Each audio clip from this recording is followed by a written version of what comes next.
ও হেমন্ত মামা এতিয়া ভেজাল লাগি দিলা নহয় 6 জনগোষ্ঠী এছটি কৰণ ষ্টেটাছ বিচাৰি পেলাই ঐ হেমন্ত মামা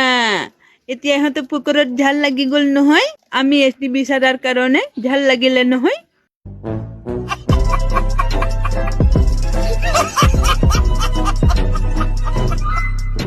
এওঁলোকক এছটি দিয়াৰ আগতে বড়োলেণ্ড ছেপাৰেট ষ্টেট দি দিয়ক তাৰ পাছত এওঁলোকক মানে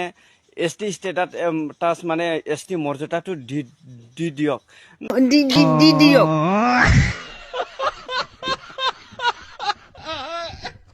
নহ'লে বিপদজনক হ'ব নহ'লে অনা অসমীয়া সংগঠন নহ'লে দিগদাৰ হ'ব নহয় মামা তাৰ কাৰণে বড়োলেণ্ড ছেপাৰেট ষ্টেট কৰি দিয়ক আৰু এই 6 জনগোষ্ঠীকো এছটি দি দিয়ক আপত্তি নাই এইটো বড়োবিলাকতো সংবিধান মতে পাব লগা প্ৰাপ্য সেইটো ছেপাৰেট ষ্টেটটো একদম বড়োবিলাক মানে কি খিলঞ্জীয়া ভূমি পুত্ৰ হয় আৰু আমি চাইনা দেশৰ পৰা আহিছো যে চিংচা চুং চুং আগতে বীৰ বিৰচা মুণ্ডাৰ ইতিহাস পঢ়ি লওক তাৰ পাছত আমাৰ আদিবাসী বিষয়ে ক'ব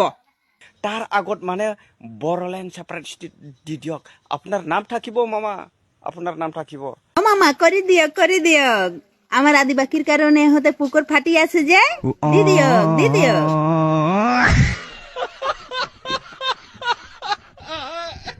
এই ভিডিওকে इतना